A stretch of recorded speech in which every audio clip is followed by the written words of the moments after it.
This is Kelly Hill, technology reporter with RCR Wireless News. I'm here today with Scott Sumner, who is VP of Solutions Development and Marketing for Accedian Networks. Hi, Scott. How are you?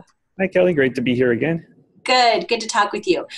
So we're going to talk a little bit about big data analytics and sort of the usefulness, the value, how it plays into automation, and really kind of cover this topic a little bit more in depth. I wanted to start out by asking about establishing visibility. When you're talking about very complex, very far-reaching telecom networks, how can a provider establish uniform performance monitoring and visibility when you're talking about a multi-vendor, virtual physical network that is pretty complicated, and then talking about making that as part of a real-time feed into an analytics platform. I think one of the things that that is becoming more obvious is that, especially when you start talking about automation, real time is absolutely necessary. So let's talk about how you establish that kind of visibility. Yeah, I think that is really the big question that a lot of the service providers are really wrestling with right now. And I think it is, as you mentioned, there's a split coming between the fast data analytics that are required for network control and optimization, real-time functions, right? And the kind of the big data analytics that are deeper, that allow you to get into customer experience management and understand the trends in your network and things that would help marketing departments do a little bit more of targeted marketing and get ROI there. But what we're focusing on here today is really the fast, small analytics that allow operators to optimize the customer experience by providing visibility of what's happening in the network in real time. And there are a lot of obstacles there in terms of getting uniform visibility. A lot of them are, like you said, you have a multi-vendor network out there, and a lot of these different vendors, maybe base stations, switches, routers, have certain capabilities to report what's happening at the network state, the quality of service, and bring that back to a central location. But often there's a few things that make them non-interoperable. So first of all, the multi-vendor nature itself means that there's different capabilities that are all sent up into different network management systems, then have to be mined from there. Even within one vendor, though, you have the problem that different network elements may have different firmware or different models, different series, and they don't have a uniform implementation, right, of the actual measurement standards themselves. Then you have between vendors and trying to get the data from each of those into one place. But I guess one of the more interesting problems here, if we're talking about real-time analytics, is a lot of these network monitoring feeds use SNMP polling or some method to pull the data back from the network elements to a central location. And that's usually done on a 5, 15, 30-minute interval. But a lot of the mobile operators that we talk to say that any data that's older than 30 seconds is actually not relevant to them anymore. Okay. And each of those little data pull steps presumably adds latency on top of the lag. So even if you get to real time, you've still got to deal with pulling it from different elements. Maybe it's coming to a centralized location. Analytics on top of that. Even that just by itself can be a fairly significant barrier to real time, I would think. It certainly gets complicated, right? When you look at the timestamping of different platforms, they may not, certainly they aren't synchronous across different platforms. So you have to reconstruct, which packets came in first from where and what information's from what. But I think, there's that, and then there's also there's standards like TWAMP and Y1731 and measurement standards that are used for years in terms of measuring latency and packet loss and delay variation, really critical stuff to understand the network state. But you see vendors implementing just enough of that to get through an RFQ and say, okay, yeah, we comply with TWAMP specification, but really they can do part of it, or the accuracy is limited because they're doing it in some sort of software stack on a router that doesn't have performance. So you kind of have this hodgepodge, just like a piecemeal section of different things to integrate together. So really, it's not a uniform place to start from. So it's very difficult to start synthesizing all this into a unified view. Well, and then you're starting to throw virtualization in on top of this, and I think that there's a real question there. I think analytics is I think one of the underlying assumptions of what will make SDN and NFV work. So maybe we can talk a little bit about how virtual network functions and NFV services benefit from real-time analytics, especially when you're talking about an environment that's incredibly complicated. Yeah, that's actually one of the major obstacles to transitioning to full virtual network function utilization is there's a concern there that maybe the performance won't live up to what is being done today by the physical appliances. So the idea of visibility there is extremely critical as you go through this transition, as you first evaluate whether your network has bottlenecks that may prevent effective migration. As you do migrate, as you start to pilot projects to see what happens to the customer experience as those new service delivery methods are rolled out. Often you'll also have to instrument more than just the network element points at this kind of strategy, because you have to also know along the service chain, if there's something that's going wrong through the virtualized infrastructure, you have to be able to pinpoint that. And that's not necessarily in a physical location that you've normally considered part of the network infrastructure. It could be in a data center, a CO, could be hosted on a switch or router, it could be in a white box. So now there's an even wider range of places where you have to get visibility into the network. Well, and I think that came up in the reporting that I did, for the recent big data analytics report, is it's not just about, okay, this appliance is malfunctioning and we can pinpoint that. It's which instantiation of this particular application is serving these customers who are having this problem. And that's really complicated questions to answer when you're talking about virtual environments, or they can be very, very complicated to answer. If it sounds overwhelming, like it does, obviously, the problem here is there's so much data that would be required to actually understand all that there's no single human being who's going to sit down with any single system and really get to the root cause of these problems, because these things are happening on a per service, per application, potentially per user basis in real time.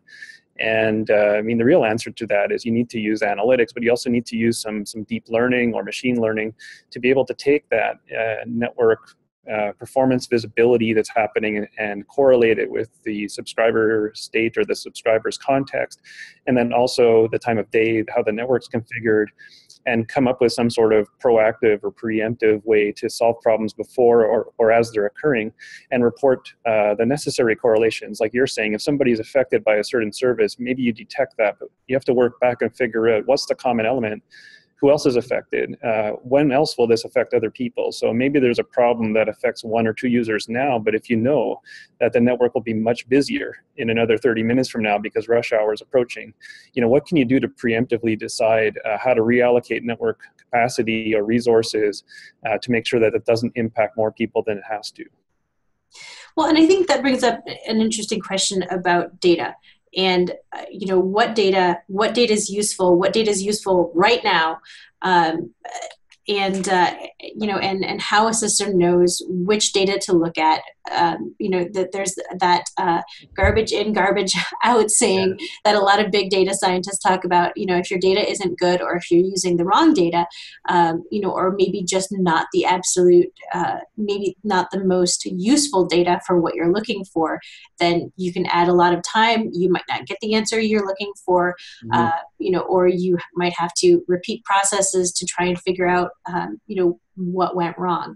So let's talk a little bit about how an analytics platform can determine, what metrics it needs, what metrics are usable, and I think precision plays into this as well, especially when you're talking about network automation. Yeah, precision's a big thing. That's probably the biggest variable you see in terms of measurements coming in. There's basically granularity is the issue that it's hard to discern from the analytics platform, meaning granularity in time. So how fresh, how recent is this? How long did it take me to get that data?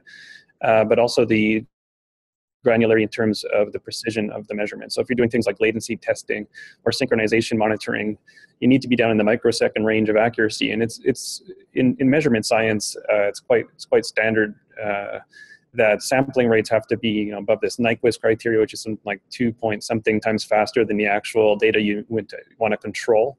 But also the accuracy has to be about 10 times higher than what you're trying to do. So if you're trying to control, let's say, latency by optimizing routes, you need to have latency measurements that are at least 10 times more accurate than what you're trying to guarantee. And so there's different ways to do that, of course, through filtering, through statistical analysis of the data coming in. What we see in terms of real life operator deployments at the tier ones that are working towards 5G networks, the ones that are working on a hybrid data center connectivity in demanding applications like finance. They don't take a multi-vendor network and try to swallow all the data through each network element's management system and pull that data. What they're doing is they're developing an additional layer into the SDN layer below that, below the control layer, that is an instrumentation layer that can harmonize the data collection in a way that there's some central repository and controller that can reach out to all the different endpoints, determine what each one is capable of delivering, measure what that is, and report back those metrics with the accuracy that goes with them. So conversations with the CTO at BT, for example, said, I don't mind if you fully virtualize all your instrumentation and you give me measurements from software endpoints. I just need to know that right now that software endpoint is only capable of being accurate to, let's say, 2 milliseconds of latency because the network processor is very busy. I want these metrics to be self-reported in terms of the accuracy level they are at this moment. And maybe in a few minutes, the same measurement endpoint can deliver much better precision because of network latency or because of processor availability. So there is a question there of each metric should be self-reported, or it should be coming from a centralized system that knows exactly what is capable of delivering in terms of accuracy. Now, for me, that raises as an interesting question in terms of services. Obviously, some services are more latency sensitive than others. So, are operators taking the approach that they just, whatever's the most sensitive, they measure everything that way, or are they looking at, well, we need to assess VoLTE this way. We need to assess, a data stream this way. How are they approaching that?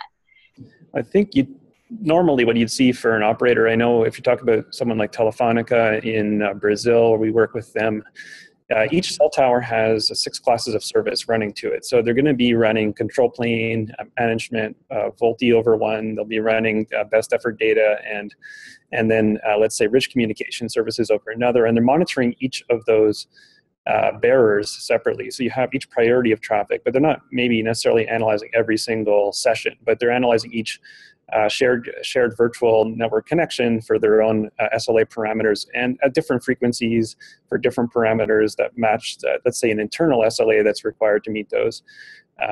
But even that can be overkill. So if you take a look at VoLTE and you have a dedicated amount of bandwidth and there's nobody using it, then there's no point sending all these test packets over the network and analyzing it and crunching it. So what we're seeing now is sort of the emergence of an adaptive measurement instrumentation layer that takes programmatically inputs from the controllers, from network management systems that says, it's a very congested moment right now, and you've told me that because your utilization stats tell me that. Give me more sampling frequency and granularity here on these particular services to these particular towers. And that means you're storing data that is relevant and actionable right now. And it also means that you can dial those in when you see a fault or something happening through another system. So a good example would be if you have video transcoders in your network that are trying to automatically compress video when usage is very high, you would be able to get a message from those transcoders devices telling you, we're at a very high state of utilization. Tell the instrumentation layer to give me more metrics on users that are, paying for a premium service and tell us how they're doing. Okay. Interesting stuff. So here's another question. So real-time analytics, real-time network state information, does that allow real-time network control? What's the translation there? And can we get to actual, real-time automation or even predictive, handling of, as you said, sort of one or two sort of red flags that tell us, the network really needs more resources in one particular area. Let's, see if we can accommodate that. Yeah, I think that has to be the goal. I mean, if you're looking especially at the amount of applications of diversity, the amount of virtual networks popping up, the amount of endpoints you connect to, if you even look at a business services connection, we're not just connecting to other business locations anymore where we might have a private data center. It's public, private data centers, the internet, over-the-top services, software as a service hosted elsewhere, let's say Salesforce, things you need to get quality of service to. So same thing in a mobile network, competing applications from the Internet of Things back to like 4K video streaming, extremely different requirements and demands on the network. So at some point, it's to maximize the utilization of what the network assets really are. You can't overbuild and overprovision when there's scarce capacity. So it has to be that a machine learning system is able to determine where the lowest latency routes should be allocated, and also where the capacity should be allocated, and how policies should be enforced. And to do that, you really need to create an analytics strategy, so to speak, where big data analytics is the central focus for the operator, sitting between the instrumentation capabilities and the SDN controller, so that these things can all be orchestrated together. And sounds a bit like a pipe dream, but a lot of Asian operators in the mobile space, like SK Telecom, like SoftBank in Japan, have laid the groundwork for this so that their networks are already, to a large degree, self-automated and self-optimizing. Maybe not in real time down to the every 10 seconds or every single session, but approaching the speed of that. They really are instrumenting the entire network to every endpoint, every cell tower, every base station, so that will become possible. And I think it's a couple of years of planning to get there. You look at AT&T, Domain 2.0, they're putting the same things in place to make sure that happens. So I would imagine by the time 5G rolls out and by the time data center connectivity applications become even more dense in a couple of years, that the bigger operators will be ready for this. Okay. Great. Well, Scott, thanks so much for the time. I'm glad that we got a chance to talk about this, even down to mentioning some real world deployments. It's interesting stuff, and I'm sure we'll see more of it. Thank you, Kelly. Yeah, it's a pleasure talking with you.